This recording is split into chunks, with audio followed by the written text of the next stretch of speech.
Hi guys, and welcome back to UX Clicks. We're here to help coach designers of the future. Today we've got 12 questions to ask yourself when designing your portfolio. This is part 1, questions 1 to 4.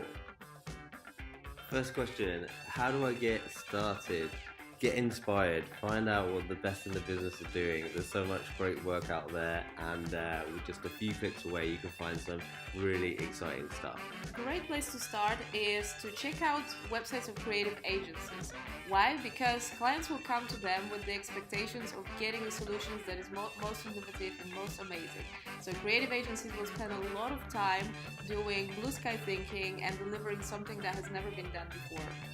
Another great place that we love to look at are companies that have a focus on design. There is no better example of this than Apple. They have been pioneering in many fields, everything from product design, interior design, customer support, through to e-commerce. You can see some fantastic examples of case studies online where they have an amazing use and balance of image, graphics and typography to sell their products. Startups are amazing for new and contemporary product design that actually is really thought through and has to make sense for the users.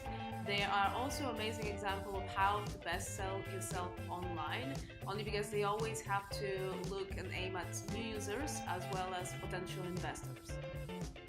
Advertising is another great place to look. It's an example of an industry that really understands its audiences. It does a fantastic job of using great art direction and copywriting to pull together tight compositions that really grab the attention of its target audiences. This is exactly something you'll be looking to achieve with your online portfolios. Magazines might not be an obvious place to look, but let's not forget where it all started. Back in 15th century, when Gutenberg invented the print press, and that led to evolution of grids, layouts, and typography design as we know it today.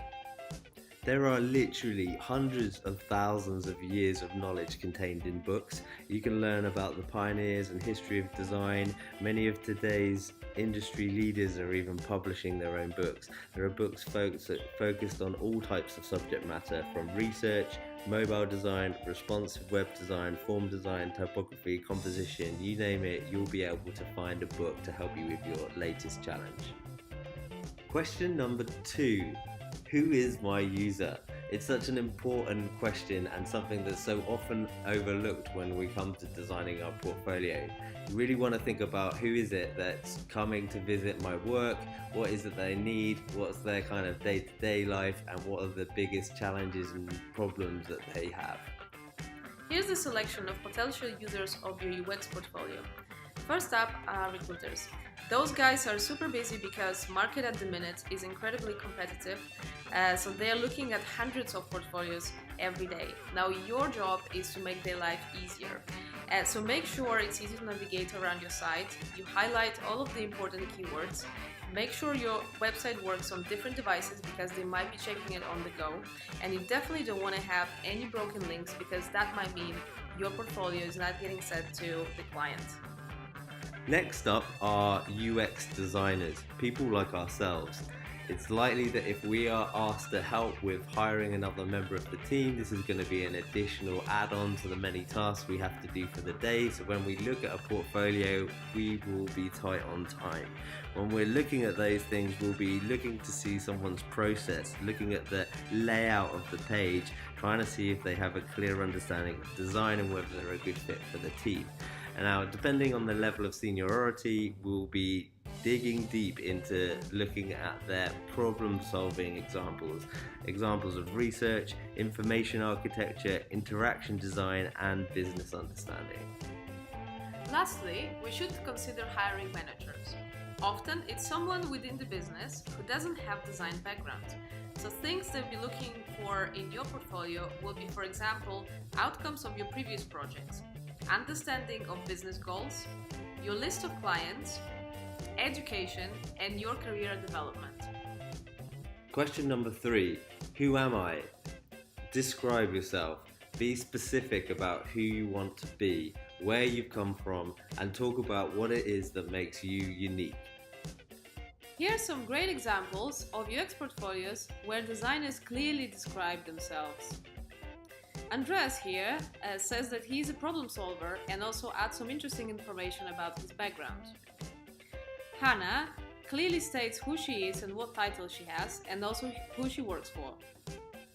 Marek says how he's doing his work and the method in which he does his work. Daniel here is using an entire page to talk a little bit about himself. He is sharing an image of himself, has some copy to explain a little bit more about his interests, and we can even connect with him via social media. Question number 4. Do I have enough projects? It's something we get asked all the time. How many projects is enough? And the true answer is 3 to 5 projects can be enough. If they're done well, less can always be more. To support this statement, let's have a look at a couple of great examples of UX portfolio. Simon here has only 4 projects in his online portfolio. What he focuses on is the detail and storytelling in his amazing case studies, so it's something worth checking out. Shuli's portfolio, featuring also only 4 projects, is another great example of when less is more. Now you've got it! We just covered first 4 questions to ask yourself when you're designing your UX portfolio. If you like this video, please subscribe to our UX Clicks channel, where we are coaching designers of the future.